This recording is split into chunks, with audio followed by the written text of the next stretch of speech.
성재승 씨는 2022년 11월 30일 지인들과의 술자리 도중 옆 테이블 손님 중 한 명과 말다툼이 벌어졌고 소란이 커지자 주변인의 신고로 경찰이 현장에 출동하게 되었습니다. 경찰은 상황을 정리하며 재승 씨에게 귀가를 권유했지만 술에 취해 감정이 격해진 재승 씨는 이를 제지하는 경찰관에게 거칠게 항의했고 그 과정에서 경찰관의 가슴 부위를 2회 밀치게 되었습니다. 결국 재승 씨는 공무집행방해 혐의로 현행범 체포되었습니다.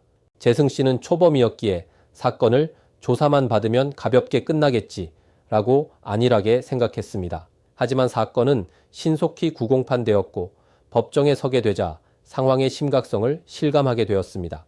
인터넷과 주변인에게 공무집행방해는 초범이라도 실형이나 집행유예가 선고되는 사례가 늘고 있다는 이야기를 접하면서 재승 씨는 전과가 남을 수 있다는 두려움과 함께 급히 공무집행방해 사건 전문 변호사를 찾아 도움을 요청했습니다. 변호사는 사건을 검토한 뒤 최근 공무집행방해죄에 대한 사법부의 인식이 과거보다 훨씬 엄격해져서 방심할 경우 실형 선고도 배제할 수 없다는 점을 재승 씨에게 설명했습니다. 현 상황에서 변호사는 무리한 무죄 다툼보다는 혐의를 인정하고 반성의 태도를 분명히 하여 벌금형을 목표로 대응하는 전략이 현실적이라고 판단했습니다. 변호사는 우선 피해 경찰관과의 합의를 시도했습니다. 그러나 경찰 측은 내부 지침을 이유로 합의가 어렵다는 입장을 밝혔고 이로 인해 합의라는 가장 큰 양형 요소를 확보하기 어려운 상황에 놓이게 되었습니다.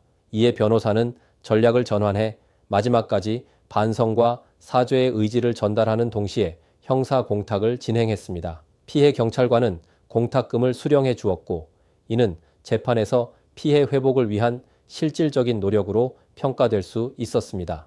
또한 변호사는 변호인 의견서를 통해 재승 씨가 범행을 인정하고 깊이 반성하고 있다는 점, 초범이라는 점, 재발 방지를 위해 금주를 실천하고 있다는 점, 그리고 합의가 불가능한 상황에서도 공탁을 통해 책임을 다하려 했다는 점을 구체적으로 설명하며 재판부에 선처를 요청했습니다. 그 결과 2023년 5월 20일 제주지방법원 재판부는 이러한 사정을 종합적으로 고려해 재승 씨에게 벌금 150만 원을 선고했습니다. 실형이나 집행유예 가능성까지 거론되던 사건이었지만 변호사의 판단과 조력을 통해 벌금형으로 마무리할 수 있었습니다.